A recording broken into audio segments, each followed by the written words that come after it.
Olympic के नियम कायदे से ऊपर कोई नहीं होता और अब हमें विनेश फोगाट के हार को भारी मन से मान लेना पड़ेगा।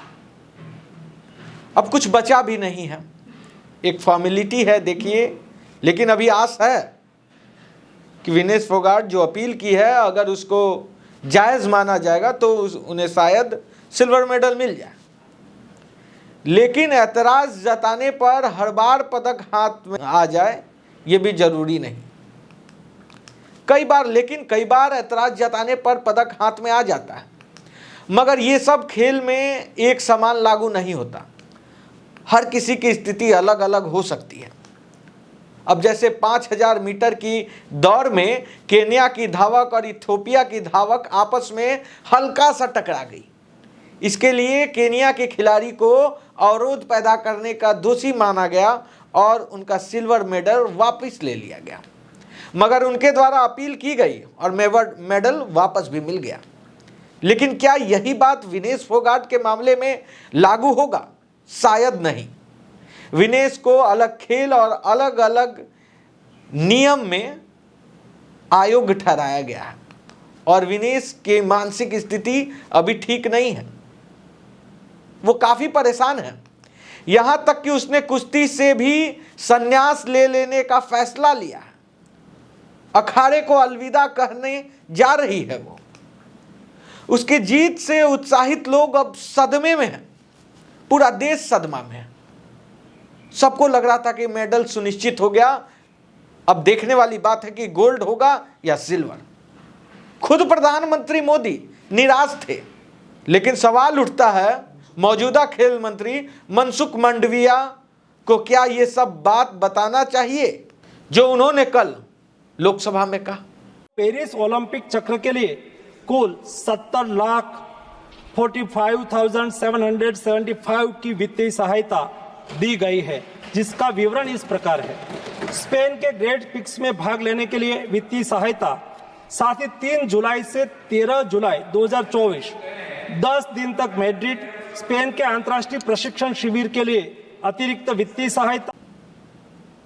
उन्होंने वो जता दिया देश के सामने जो शायद उन्हें कल जताना नहीं चाहिए था।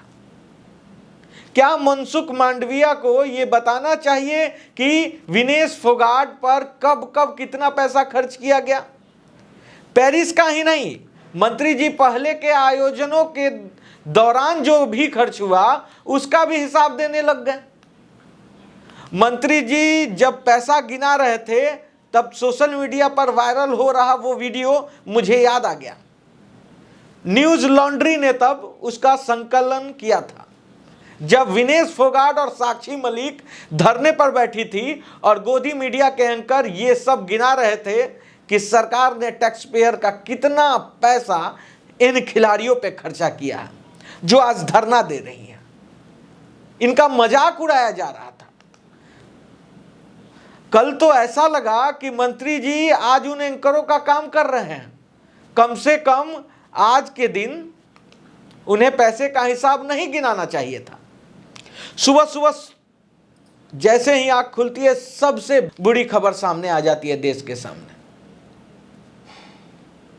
देश का सपना टूट जाता है।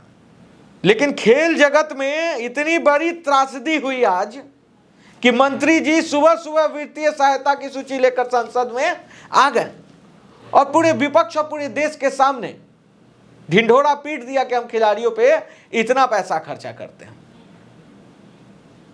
मेरा सवाल है, जो आज ही नहीं, इस पेरिस ओलंपिक में ही नहीं, हर ओलंपिक में टॉप पे रहता अमेरिका, चीन, फ्रांस, जापान, इन तमाम देशों के नेताओं ने कभी कोई ऐसा बाइट दिया है अपने खिलाड़ियों को लेकर कि हम अपने खिलाड़ी पे इतना पैसा खर्चा करते हैं?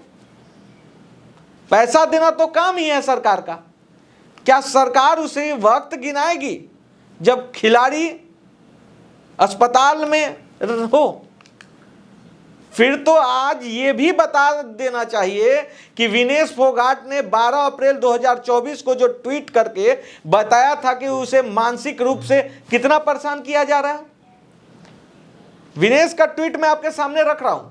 विनेश ने लिखा था कि 19 अप्रैल को एशिया ओलंपिक क्वालिफाइड टूर्नामेंट शुरू होने जा रहा है। मेरे द्वारा लगातार 1 महीने से भारत सरकार, SAI और टॉप सभी से मेरे कोच और फिजियो की एग्रीडेशन मान्यता के लिए रिक्वेस्ट की जा रही है।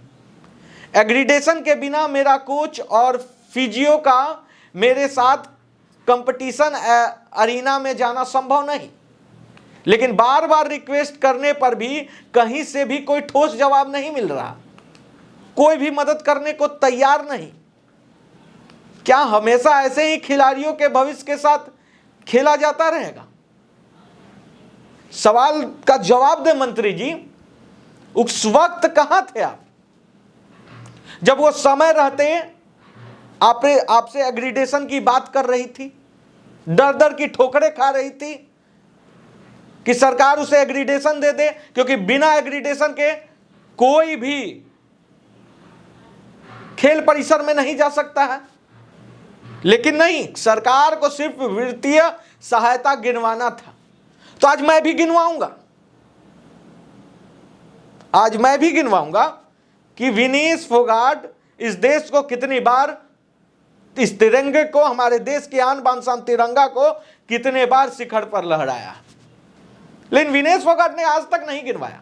विनेश के अयोग्य ठहरने की खबर आ जाने के बाद प्रधानमंत्री नरेंद्र मोदी का ट्वीट भी आया, लेकिन जीत के तुरंत बाद नहीं आया। घंटे गुजर गए, जीत के बाद ट्वीट पर उनकी कोई प्रतिक्रिया नहीं आई, जबकि उनके खेल मंत्री ने जीत के तुरंत बाद ही ट्वीट कर बधाई दे दी थी। तब फिर प्रधानमंत्री मोदी का जीत के बाद ट्वीट क्यों नहीं आया? आप ये सवाल जरूर पूछ सकते हैं। लेकिन जब सरकार ही खिलाड़ियों पर खर्च करने वाले चंद पैसों का हिसाब उस वक्त दे रही है जब खिलाड़ी जूझ रहा है, मानसिक तौर पर, शारीरिक तौर पर। क्या मंत्री जी आपको पता है वो क्वालिफाई करने के लिए कितनी मेहनत की है? आपको नहीं पता होगा, क्योंकि आप स्पोर्ट्समैन स्पिरिट नहीं है इस सरकार के अंदर। दिख गया आज मैं बताता हूं। आप जब पैसे का हिसाब दे दिए हैं तो मैं बताता हूं कि विनेश फोगाट ने कितनी बार इस तिरंगे को पूरे विश्व के सामने सर्वश्रेष्ठ बनाया। विनेश फोगाट ने सबसे पहले 2013 में, यानी कि 18 साल की उम्र में मेडल जीता था। उन्होंने कॉमनवेल्थ में मेडल की हैट्रिक भी लगाई है। वर्ल्ड चैंपियनशिप में 2019 और 2022 में 53 किलोग्राम कैटेगरी में विनेश फोगाट ने कांस्य पदक जीता। अगर एशियन गेम्स की बात करें हम तो 2014 में 48 किलोग्राम में कांस्य पदक और 2018 में 50 किलोग्राम में स्वर्ण पदक जीता। कॉमनवेल्थ गेम में 2014, 2018, 2022 में स्वर्ण पदक। एशिया चैंपियनशिप में अगर हम बात करें तो 2021 में स्वर्ण पदक, 2015 में रजत पदक, 2017 में रजत पदक, 2018 में रजत पदक, 2013 में कांस्य पदक और 2016 में कांस्य पदक, 2019 में कांस्य पदक, 2020 में कांस्य पदक। यूथ रेसलिंग चैंपियनशिप की अगर हम बात करें तो रजत पदक उन्होंने 2013 में जोहान्सबर्ग में 51 किलोग्राम की कैटेगरी में जीता था। तो यह है उनका रिकॉर्ड। क्या कभी विनेश फोगाट ने देश के सामने कहा? लेकिन देख सकते हैं इस सरकार की मानसिकता को, आप समझ सकते हैं कि एक तरफ वो जूझ रही है, एक तरफ वो मानसिक तौर पर टूट गई है, शारीरिक तौर पर वो अस्पताल में जूझ रही है।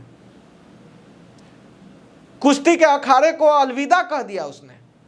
और आज ये तुरंत बाद जब उनको विनेश फोगाट के साथ खड़ा होना चाहिए था, तब वो हिसाब गिनवा रहे हैं। मंत्री जी सोचिएगा जरूर और जवाब दीजिएगा, क्योंकि कोई भी गलत हो, गलत को जवाब देना जरूरी होता है। ऐसे ही तमाम बड़ी खबरों के लिए बने रहें खबर फर्स्ट के साथ।